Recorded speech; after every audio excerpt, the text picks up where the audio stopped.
A very sweet good morning all of you. How are you? I hope you all are fine.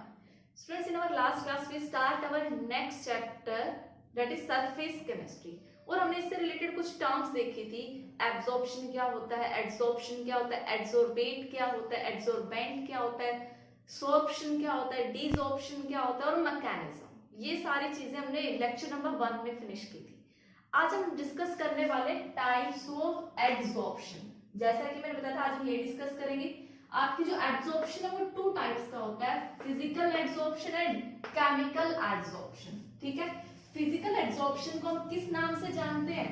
फिजिसॉर्प्शन के नाम से जानते हैं, मतलब दोनों ही नेम है. फिजिसॉर्प्शन भी बोलते हैं और केमिकल एडसॉर्प्शन को हम कीमोसॉर्प्शन भी बोलते हैं. ठीक है, तो आइए इनके बारे में कुछ पॉइंट्स देखते हैं. ठीक है, अगर मैं पॉइंट नंबर 1 की बात करूं तो जो फिजिकल एडसॉर्प्शन है ये क्या है आपका, कैसे होता है? मींस भाई ये आपका सरफेस है, सपोज करिए. ठीक है, एडसोर्बेंट है.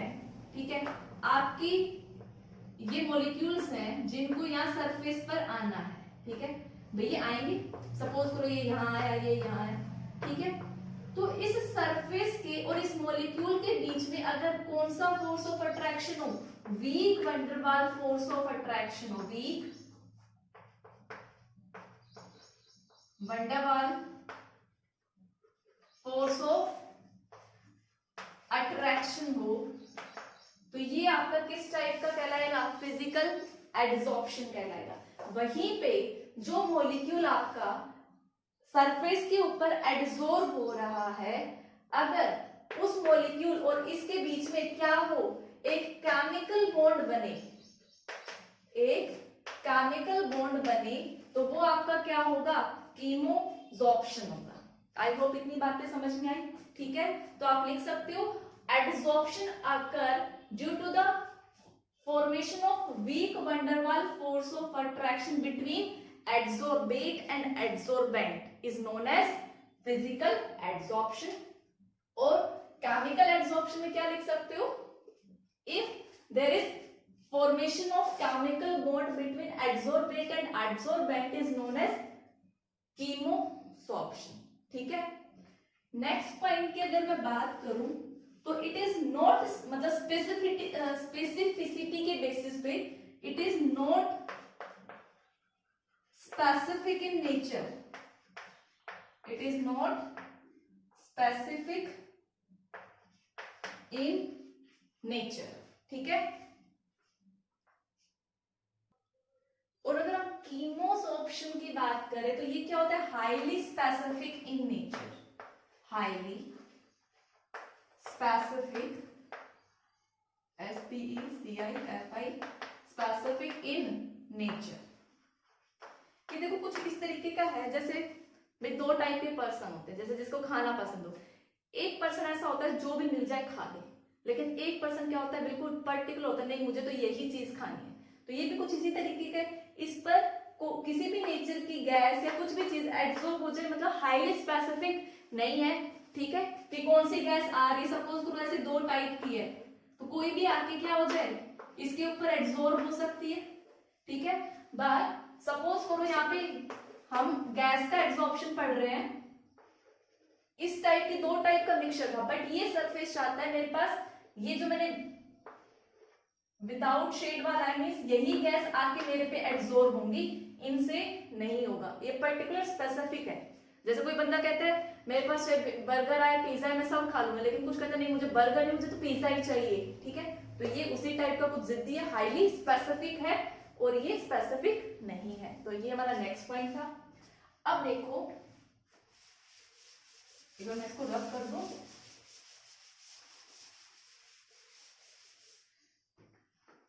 इधर आपका फिजिकल एडसॉर्प्शन और इधर केमिकल वाला. ठीक है, 2 पॉइंट्स हमने देख लिए. इसके अंदर एडसोर्बेट और एडसोर्बेंट के बीच में weak van der Waals force of attraction और यहाँ केमिकल बॉन्ड की फॉर्मेशन होगी. ये हाईली स्पेसिफिक नहीं हो, सॉरी ये हाईली स्पेसिफिक है और ये स्पेसिफिक नहीं है. नेक्स्ट पॉइंट की बात करूं तो it is reversible in nature. It is reversible in nature, ठीक है। मतलब भाई ये गैसेस, सपोज करो गैसेस है, ये आके इस सरफेस पे एड्सॉर्ब हो रही है, आके एड्सॉर्ब हो गई, ठीक है।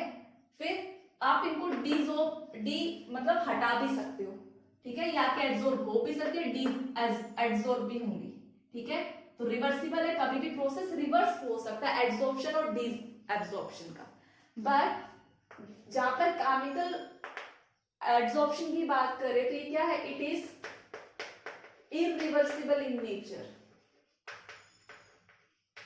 It is irreversible in nature.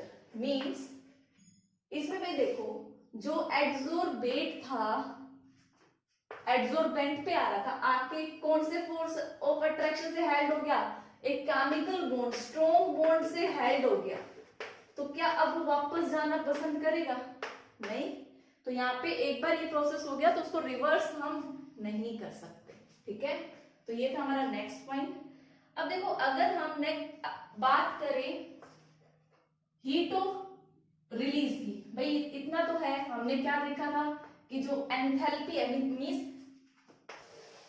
दोनों ही प्रोसेस क्या है, एक्सोथर्मिक है, both process are exothermic, both process are exothermic,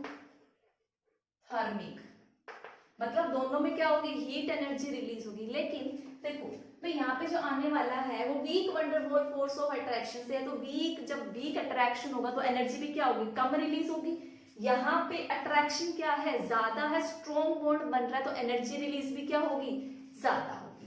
तो आप बोल सकते हो यहाँ पे जो हीट रिलीज हो रही है वो क्या है, लेस है, तो आप क्या बोलोगे, low heat of adsorption, means less negative होगी। और इसकी वैल्यू कितनी होती है, मींस 20 से 40 किलो जूल पर मोल एनर्जी रिलीज होती है, ठीक है। और वहीं पे अगर हम इसकी बात करें तो ये 80 to 240, यहाँ पे आप क्या लिखोगे, high heat of adsorption, high heat of adsorption, ठीक है। और इसकी रेंज कितनी है, 80 से 240 किलो जूल पर मोल। तो ये था हमारा नेक्स्ट पॉइंट, ठीक है। अब देखो नेक्स्ट हम बात करते हैं एक्टिवेशन एनर्जी की। भाई एक्टिवेशन एनर्जी मैं एक बार रब कर दूं,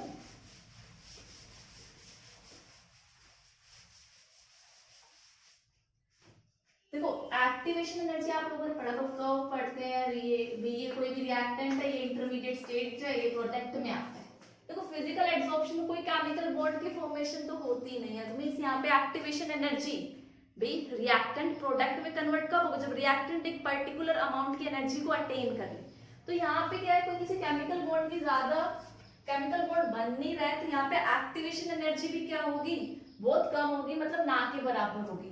तो आप बोल सकते हो यहाँ क्या होगी, लो एक्टिवेशन एनर्जी, ठीक है। बट केमिकल बॉन्ड बनेगा तो रिएक्टेंट को पहले एक पर्टिकुलर अमाउंट की एनर्जी गेन करनी पड़ेगी, ये एक्टिवेशन एनर्जी, ठीक है। तो यहाँ पे आप क्या होगी activation energy, high high activation energy.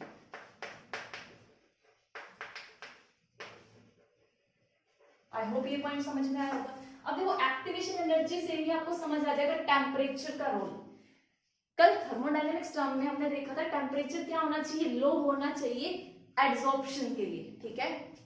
अब यहाँ पे किसी केमिकल बॉन्ड की फॉर्मेशन ज्यादा तो है नहीं, मींस यहाँ पे तो टेम्परेचर क्या होगा, लो होगा, low temperature is required. But यहाँ पे देखो एक्टिवेशन एनर्जी गेन करने के लिए, कितनी एनर्जी गेन करने के लिए इसके कंपैरिजन में आपको टेम्परेचर क्या लेना पड़ेगा, ज्यादा लेना पड़ेगा। तो आप यहाँ क्या बोलोगे, हाई टेम्परेचर इज रिक्वायर्ड। क्यों, क्योंकि हाई एक्टिवेशन एनर्जी की वजह से, ठीक है। अब नेक्स्ट देखो सरफेस एरिया। भाई एड्सॉर्प्शन की बात है, चाहे आपका ये वाला फिजिकल हो चाहे केमिकल हो, दोनों ही सरफेस एरिया के इंक्रीज होने से ये प्रोसेस क्या होंगे, इंक्रीज होंगे, ठीक है। तो आप बोल सकते हो फिजिकल एड्सॉर्प्शन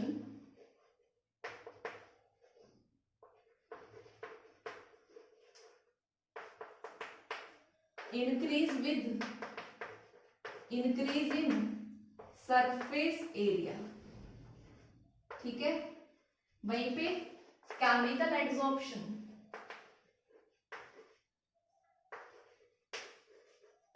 एड्सॉर्प्शन में क्या होगा, इंक्रीज इन सरफेस एरिया। ये दोनों का कॉमन पॉइंट है।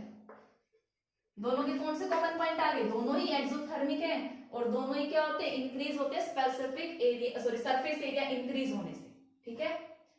अब देखो नेक्स्ट पॉइंट क्या है, प्रेशर। प्रेशर का क्या रोल है वो हम चेक करेंगे। देखो भाई ये आपका सरफेस है और मॉलिक्यूल्स को आना है यहाँ पे एड्सॉर्ब होने, ठीक है। तो जरा बताओ, जब आप प्रेशर अप्लाई करोगे मींस इन मॉलिक्यूल्स को पास लाओगे तो क्या होंगे, एड्सॉर्ब ज्यादा होंगे कम होंगे। प्रेशर अप्लाई करने से ये मॉलिक्यूल पास आएंगे और ये क्या होंगे, एड्सॉर्ब होंगे। तो ऐसा ही भी यहाँ पे बस फर्क क्या है, यहाँ van der Waals force of attraction है, यहाँ केमिकल बॉन्ड है। इट मींस दोनों ही प्रोसेस फिजिकल इंक्रीज होता है विद इंक्रीज ऑफ प्रेशर। इसमें भी chemical adsorption increase with increase of pressure. I hope इतनी बातें समझ में आई, ठीक है। नेक्स्ट पॉइंट है लेयर का। आपका जो फिजिकल एड्सॉर्प्शन है ये क्या है, मल्टी लेयर है, मल्टी लेयर, ठीक है।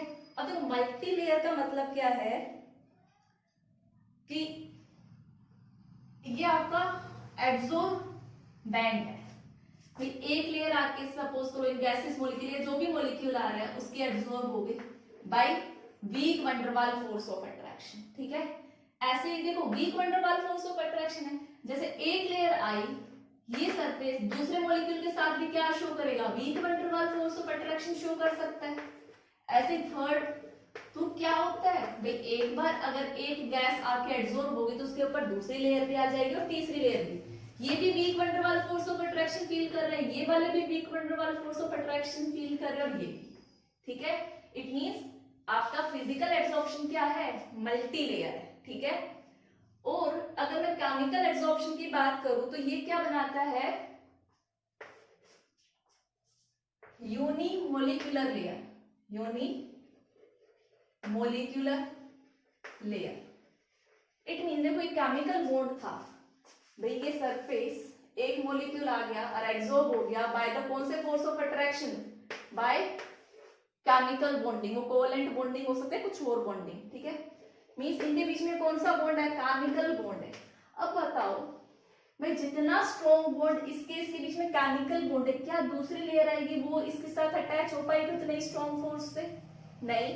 इट मींस यहाँ पे सेकंड लेयर नहीं आ पाती, ये सिर्फ एक लेयर है, मोनो लेयर है, ठीक है। तो ये हमारा नेक्स्ट पॉइंट था कि केमिकल बॉन्ड से सिर्फ जितना फोर्स ऑफ अट्रैक्शन इनके बीच में उतना फोर्स ऑफ अट्रैक्शन इसके और इसके बीच में नहीं हो सकता, जबकि ये क्या है, सारे molecule week van der Waals force of attraction से हेल्ड है, ठीक है। तो स्टूडेंट्स ये कुछ पॉइंट्स थे जिनमें मैंने सिमिलैरिटीज और डिसिमिलैरिटीज दोनों डिस्कस कर दी है about physical adsorption and chemical adsorption. और मान के चलिए यहां से एक क्वेश्चन जरूर आता है बोर्ड एग्जाम में, इस ईयर भी आया था, क्वेश्चन था write down the two difference between physical adsorption and chemical adsorption, ठीक है। 2 मार्क्स में था। एग्जाम में जरूरी नहीं है डायरेक्ट आपसे डिफरेंस पूछिए, वो पर्टिकुलरली ये पूछ लेगा बताओ जो एनर्जी रिलीज हो रही है, ठीक है, एंथैल्पी ऑफ हीट है, किसके लिए ज्यादा किसके लिए कम, क्यों, कौन सी मोलिकुलर लेयर है, कौन सी यूनिमोलिकुलर है, कौन सी मल्टी लेयर बनाता है, ठीक है। रीजन पूछ सकता है 1 मार्क में। तो आपको सारे पॉइंट्स बहुत ध्यान से नोट करने हैं, तो आप इनको कॉपी करो। सो स्टूडेंट्स नेक्स्ट हम बात करते हैं एड्सॉर्प्शन आइसोथर्म, मींस आप कुछ मैथमेटिकल रिलेशंस देखते हैं एड्सॉर्प्शन से रिलेटेड। अब देखो भाई आप अब जो साइंस के स्टूडेंट हो, केमिस्ट्री पढ़ रहे थे, इस वर्ड का मतलब तो पता होगा, आइसो मीन क्या होता है भाई सेम, ठीक है। थर्म का मतलब क्या होता है, टेम्परेचर, मींस सेम टेम्परेचर पे अगर आप कुछ चीज करो, ठीक है। अब देखो आगे एड्सॉर्प्शन क्यों बोला, भी मैं एड्सॉर्प्शन का कुछ प्लॉट करूंगी, ग्राफ प्लॉट करूंगी कब, एट अ कांस्टेंट टेम्परेचर, तो आप उसको क्या बोलोगे, एड्सॉर्प्शन आइसोथर्म। ठीक है, तो देखो उससे पहले आप एक्सटेंट ऑफ एड्सॉर्प्शन क्या होता है वो समझो। कितना एड्सॉर्प्शन हुआ बेसिकली, एक्सटेंट ऑफ एड्सॉर्प्शन को हम रिप्रेजेंट करते हैं x बाय m से। ठीक है, अब देखो ये x बाय m क्या है, मतलब आप इक्वल टू में लिख सकते हो भाई, adsorption of sorry extent of adsorption का मतलब क्या है, x बाय m। अब x क्या है कि कितना आपका एड्सॉर्बेट, ठीक है, कितना आपका एड्सॉर्बेट एड्सॉर्ब हुआ है एड्सॉर्बेंट पे, तो आप लिख सकते हो अमाउंट ऑफ एड्सॉर्बेट।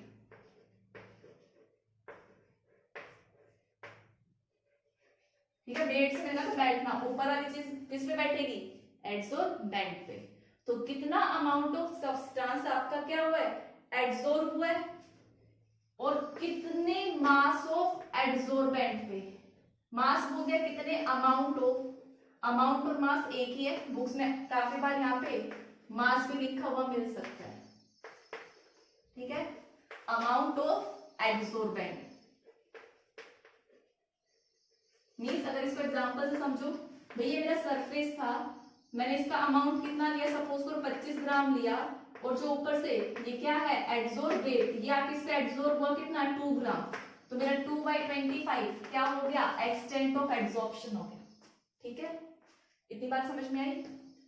सो जो आपका प्लॉट होगा किसके बीच में, a graph between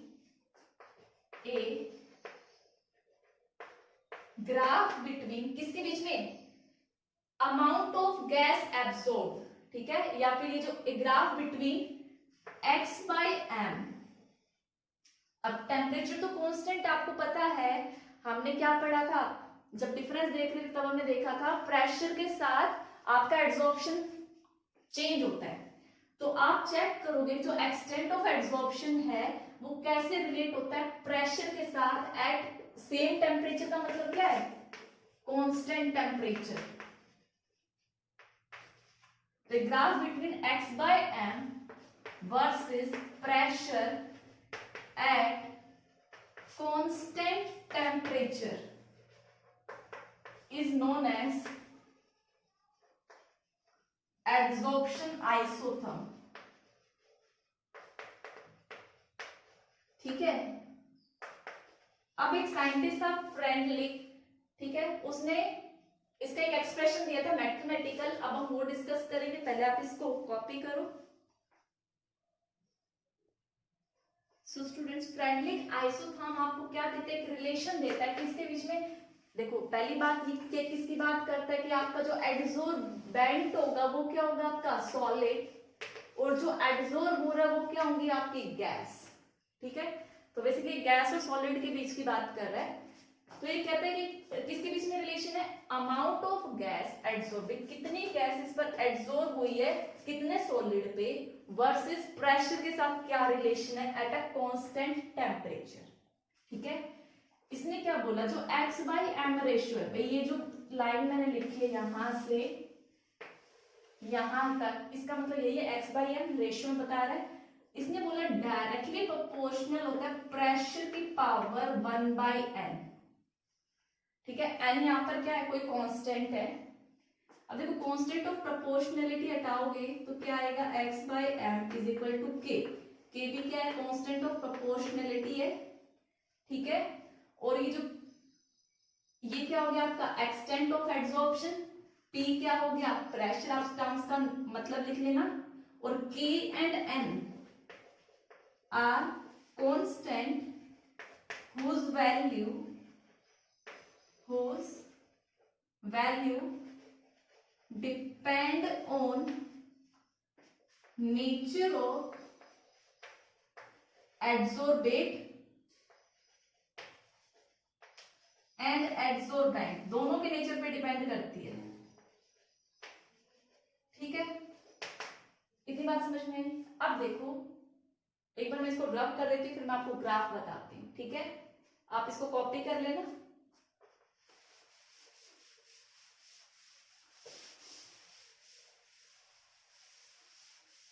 friendly adsorption isotherm में क्या देखा हमने, x by m is equal to K P की पावर 1 माइनस एम।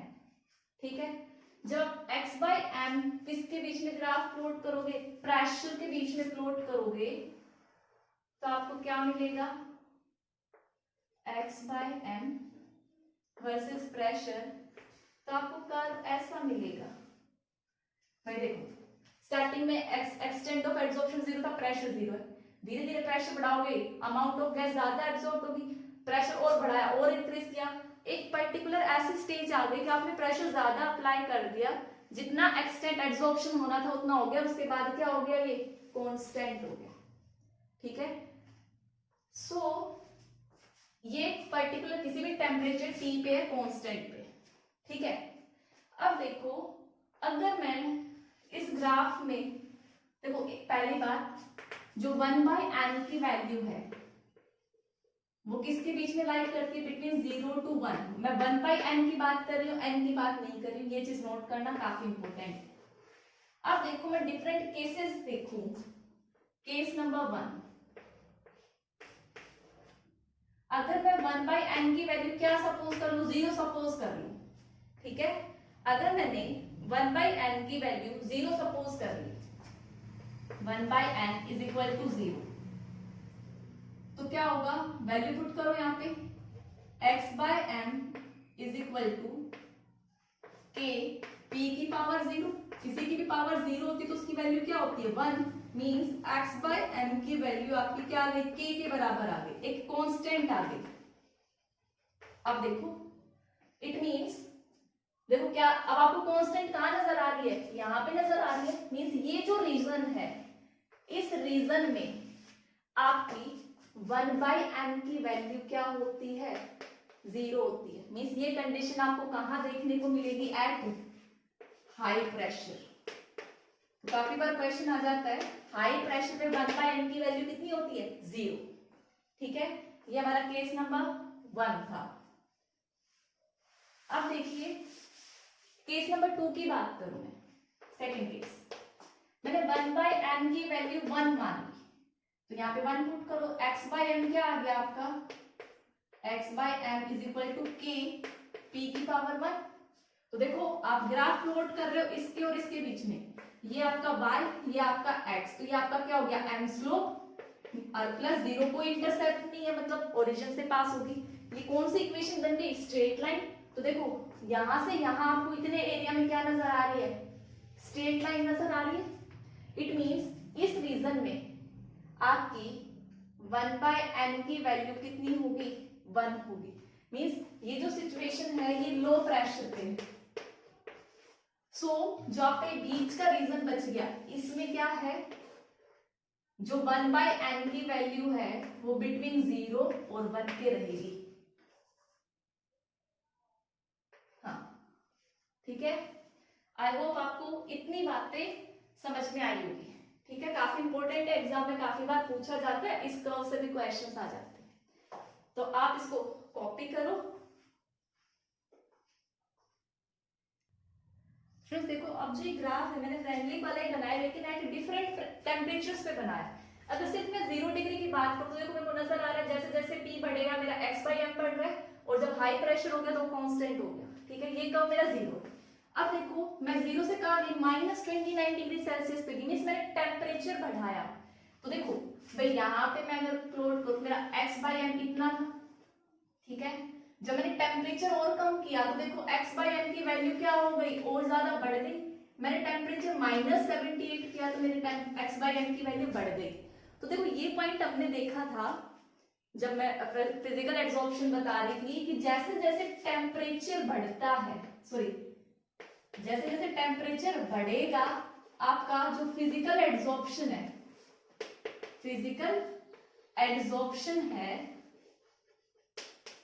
वो क्या होगा, डिक्रीज होगा। देखो जब आप यहां से यहां आ रहे हो तो टेम्परेचर बढ़ा रहे हो, टेम्परेचर बढ़ा रहे हो तो x बाय m की वैल्यू भी क्या हो रही है, कम हो रही है।